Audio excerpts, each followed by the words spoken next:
In the world we live, freedom of speech is a notion that all human beings have an essential right to voice their opinions and ideas publicly without fear of censure and persecution.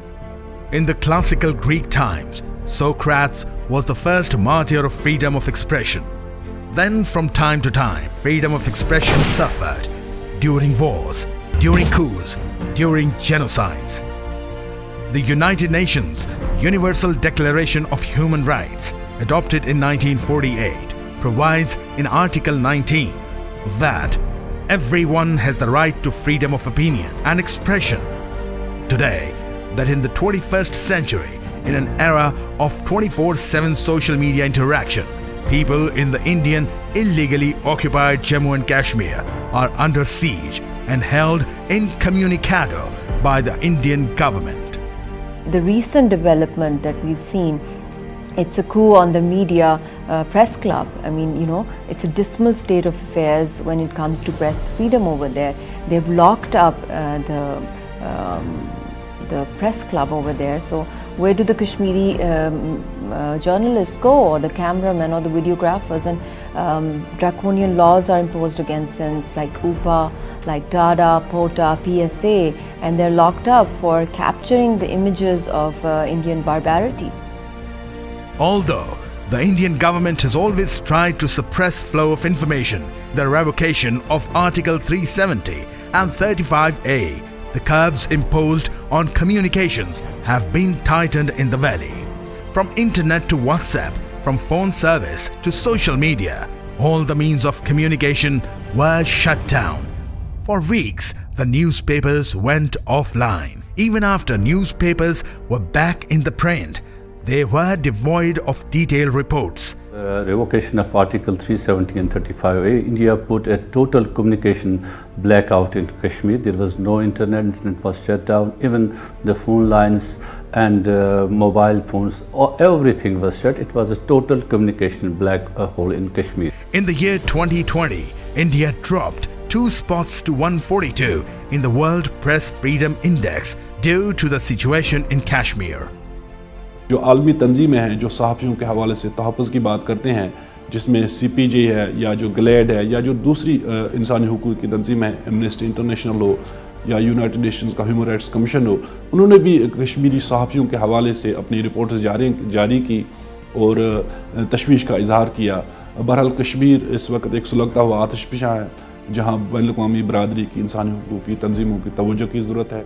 The communications blackouts in the state of Jammu and Kashmir make it impossible for the journalists to report what happens there.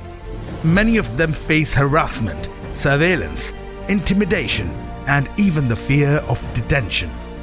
Following the August 5th shutdown of the media in the state of Jammu and Kashmir in the year 2020, many journalists reported they were forced to report from the so-called facilitation centers set up by the Indian government in order to censor the content that was to be reported. The government of India then issued as advisory to the journalists that they have to, first of all, the government will verify the content, whatever they will have to publish. So they had a place where they were called to book their stories, and those stories were firstly verified by the government officials, the intelligence officials, so that the international world should not know about what is happening in Kashmir. The only reports that were released were the ones that were approved. The Indian government has also attached strings to the release of advertisements to the newspapers. The Directorate of Information and Publication Relations, DIPR, has been given the task to scrutinize the news reports, and the journalists are forced to process the information provided to them rather than investigate a story. What the new media policy basically does is that it allows the state to create a framework within which it can regulate the journalistic work which is being produced. It basically turns journalists into stenographers who can basically only do PR for the state and nothing more.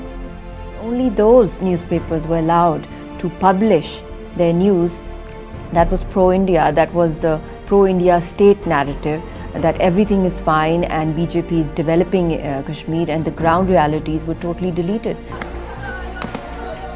So fearful is the Indian government of the truth coming out that they prevented the media from going near Sayyid Ali Shah Gilani's home after his death on September 1st, 2021. They were also not allowed to report about the heavy contingent of the Indian security forces present outside his home.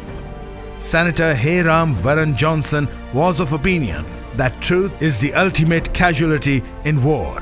While Indian government extols her status as the largest democracy in the world, Kashmiris are fighting a war of independence, a war in which the oppressor's assault on the truth is pretty much evident.